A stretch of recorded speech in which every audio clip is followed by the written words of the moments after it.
சித்ரா பௌர்ணமி அன்று சித்திரகுப்தனின் ஏட்டில் நமது முதல் பக்கத்தில் புண்ணிய கணக்கை சித்திரகுப்தரால் எழுதி வைப்போம். அன்னதானம் செய்வோம். சித்ரா பௌர்ணமி என்பது புராணங்களில் சித்திரகுப்தன் பிறந்த நாளாகும். நம்முடைய பாவ புண்ணிய கணக்குகளை ஒன்று விடாமல் எழுதி வைத்து நம்முடைய உயிர் பிரிந்ததும் நாம் நரகத்துக்கு செல்ல போகிறோமா அல்லது சொர்க்கத்திற்கு செல்ல போகிறோமா என்பதை நிர்ணயிப்பது இந்த சித்திரகுப்தனின் கையில் இருக்கும் கணக்கு புத்தகத்தில் தான் உள்ளது. தமிழ் வருடத்தின் முதல் மாதமான சித்திரை மாதத்தில் வரும் பௌர்ணமி தினத்தையே சித்ரா பௌர்ணமி திருநாளாக எல்லோரும் கொண்டாடி வருகின்றனர். இந்த தினத்தில் குறிப்பாக சித்திரகுப்தரை வழிபட வேண்டும் என்று நம் முன்னோர்களால் சொல்லப்பட்டுள்ளது.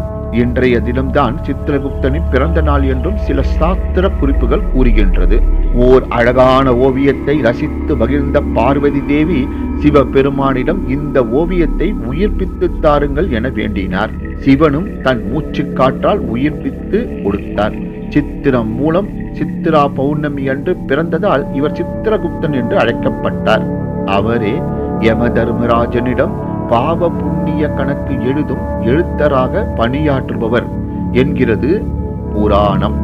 இந்திரன் பாப விமோசனம் வேண்டி அனைத்து சிவஸ்தலங்களையும் சென்று வணங்கி வந்த நாளும் சித்ரா பௌர்ணமி நாள் தான். சீதாராமன் வனவாசம் முடித்து நகருக்கு திரும்பிய நாள் சித்ரா பௌர்ணமி நாள் எனவும் புராணங்கள் கூறுகின்றன. நவகிரக கேதுவின் தேவதை சித்திரகுப்தன். எனவே கேதுவினால் ஏற்படும் தோஷங்கள், தடைகள், குழப்பங்கள் தீரும். கடன் பிரச்சனைகள், சத்ரு துன்பங்கள் நீங்கி சுலபமாகும். நவகிரக தோஷங்கள் பாவ விமோசனம் நீங்குகிறது. புத்திர பாக்கியம் ஏற்படுகின்றது. திருமண தடைகள் நீங்கி திருமணம் நடப்பது, தொழில் தடைகள் நீங்கி தொழில் மேன்மை கிடைக்கின்றது. செவ்வாயின் நட்சத்திரமான சித்திரை நட்சத்திரத்தில் சந்திரன் சஞ்சரிப்பதால் செவ்வாய் தோஷம் நீங்குகிறது. சந்திரனின் காரத்துவமான தனம், உடல், மனம் மேன்மை அடைகின்றது.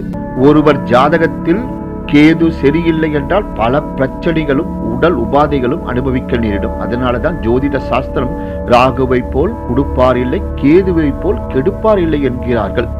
இப்பேற்பட்ட கேது பகவானின் தொல்லையில் இருந்து விடுபட வருடத்திற்கு ஒரு முறையாவது சித்திரகுப்தனை வணங்க வேண்டும் என்கின்றது சாஸ்திரம்.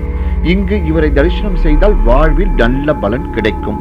தமிழ்நாட்டில் காஞ்சிபுரத்தில் சித்திரகுப்தனுக்கு தனி ஆலயம் உண்டு.